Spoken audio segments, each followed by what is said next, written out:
বিকৃত ইতিহাস বলে, স্বাধীনতার ঘোষককে নিয়ে কথা বলে, একজন মুক্তিযোদ্ধাকে বাড়া নিয়ে তারা বলে তাদেরও একজন মুক্তিযোদ্ধা আছে।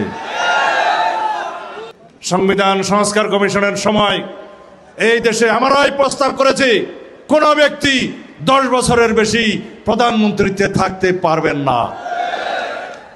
আগামী 12 তারিখের নির্বাচন এদেশের বহুল প্রতীক্ষিত নির্বাচন।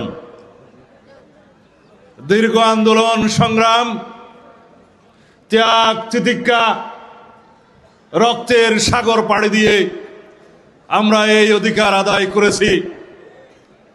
এই অধিকার প্রয়োগের মধ্য দিয়ে বাংলাদেশের ইতিহাসের বাঁক পরিবর্তন হবে, এদেশের জনগণের ভাগ্য নির্ধারণ হবে। সেই নির্বাচন আগামী 12ই ফেব্রুয়ারির নির্বাচন। আমরা বিএনপি জাতীয়তাবাদী দল, বাংলাদেশ জাতীয়তাবাদী দল, স্বাধীনতার পক্ষের দল, মুক্তিযুদ্ধের পক্ষের দল, স্বাধীনতার ঘোষকের দল। বীরত্বের সঙ্গে লড়াই সংগ্রাম করতে করতে এদেশে বারবার স্বাধীনতাকে রক্ষা করার দল, গণতন্ত্রকে সুপ্রতিষ্ঠিত করার, পুনরুদ্ধার করার দল। এই আমাদের স্বাধীনতার ইতিহাস, গণতান্ত্রিক সংগ্রামের ইতিহাস। শহীদ রাষ্ট্রপতি জিয়াউর রহমান এদেশের স্বাধীনতা ঘোষণা দিয়ে, স্বাধীনতার জন্য যুদ্ধ করে, স্বাধীনতা অর্জন করে ব্যারাকে ফিরে গিয়েছিলেন। 1975 সালে স্বাধীনতা রক্ষিত হলে এদেশের সিপাহী জনতা তার নেতৃত্বে এই দেশের স্বাধীনতাকে আবার রক্ষা করেছেন। পরাধীনতার কবল থেকে বাংলাদেশ রক্ষা পেল। 1979 সালে বিলুপ্ত গণতন্ত্রকে, বাকশালকে বিলুপ্ত করে এদেশে বহুদলীয় গণতন্ত্রের প্রবর্তন করলেন। বাংলাদেশের মূল ভিত্তি স্বাধীনতার ইতিহাসকে নিয়ে আজকে টানা হেঁচড়া শুরু হয়েছে। কারা বলছে? যারা এদেশের স্বাধীনতাতে বিশ্বাস করে নেই, যারা মুক্তিযুদ্ধের বিরোধিতা করেছে, মুক্তিযোদ্ধাদের হত্যা করেছে, আমার মা বোনদেরকে পাক হানাদার বাহিনীর কাছে তুলে দিয়েছে, তারা আজকে মুক্তিযুদ্ধের ইতিহাস বলে, বিকৃত ইতিহাস বলে, স্বাধীনতার ঘোষককে নিয়ে কথা বলে, একজন মুক্তিযোদ্ধাকে বাড়া নিয়ে তারা বলে তাদেরও একজন মুক্তিযোদ্ধা আছে। আমাদের দুর্ভাগ্য, এই জাতির দুর্ভাগ্য, এদেশের মুক্তিযোদ্ধাদের দুর্ভাগ্য। আমরা স্বাধীনতা বিরোধীদের মুখে মুক্তিযোদ্ধাদের বয়ান শুনছি, মুক্তিযুদ্ধের কাহিনী শুনছি। আর আমার জন্মই হয়েছে এই দেশের উন্নয়নের জন্য।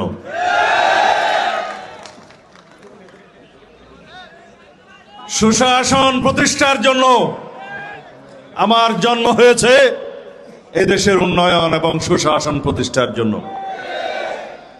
রব্বুল আলামিন আমাকে বাঁচিয়ে রেখেছেন এই দেশের গণতন্ত্রের উন্নয়নের জন্য, স্বাধীনতাকে রক্ষা করার জন্য, বাংলাদেশকে উন্নয়নে ভরে দেওয়ার জন্য। দায়িত্ব অনেক বেশি। আমি বেঁচে থাকার কথা ছিল না, আমাকে গুম করা হয়েছিল হত্যা করার উদ্দেশ্যে। আপনারা মোনাজাত করেছেন রব্বুল আলামিনের দরবারে, রব্বুল আলামিন আপনাদের দোয়া শুনেছেন, মোনাজাত শুনেছেন। তিনি আমাকে জীবিত রেখেছেন, নতুন জীবন দান করেছেন।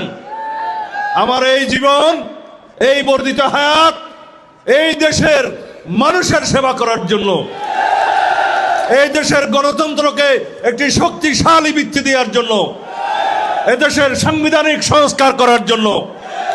যেই স্বপ্ন নিয়ে আমাদের সন্তানরা রাজপথে রক্ত দিয়েছে, শহীদ হয়েছে, জনমানুষের প্রত্যাশা আকাঙ্ক্ষা বাস্তবায়নের জন্য।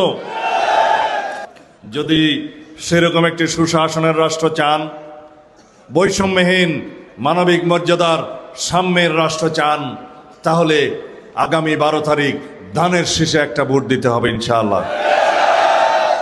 কোনোদিন ফ্যাসিবাদের উৎপত্তি নয় সেই ব্যবস্থা করা হবে, যাতে আর কোনোদিন মানুষের ভোটাধিকারের জন্য রক্ত দিতে না হয়, কোনোদিন গণতান্ত্রিক অধিকারের জন্য সংগ্রাম করতে না হয়, কোনোদিন মানবাধিকার বাস্তবায়নের জন্য মানবাধিকারের জন্য যাতে আমাদের সংগ্রাম করতে না হয়, সেই রকম একটি রাষ্ট্র ব্যবস্থা, সরকার ব্যবস্থা প্রতিষ্ঠা করা হবে। সেই জন্য আমরা বলেছি, সংবিধান সংস্কার কমিশনের সময় এই দেশে আমরাই প্রস্তাব করেছি, কোনো ব্যক্তি 10 বছরের বেশি প্রধানমন্ত্রীতে থাকতে পারবেন না। এটাই হচ্ছে গণতান্ত্রিক সংস্কার।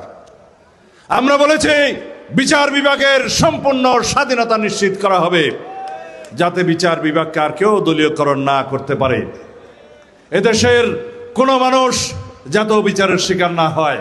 গতবার আমরা সমস্ত রাজনীতিবিদ, সাংবাদিক বন্ধুগণ, সাধারণ জনগণ বিচারের জন্য কোর্টের বারান্দায় বারান্দায় ঘুরেছে, সুবিচার পায়নি, অবিচারের শিকার হয়েছে। শুরু হয়েছে দেশনেত্রী বেগম খালেদা জিয়াকে সাজা প্রদানের মধ্য দিয়ে। সেই বিচার ব্যবস্থা আমরা চাই না। আমরা বাংলাদেশের স্বাধীন বিচার ব্যবস্থা চাই, যেখানে সকল নাগরিকের বিচার সুনিশ্চিত হবে।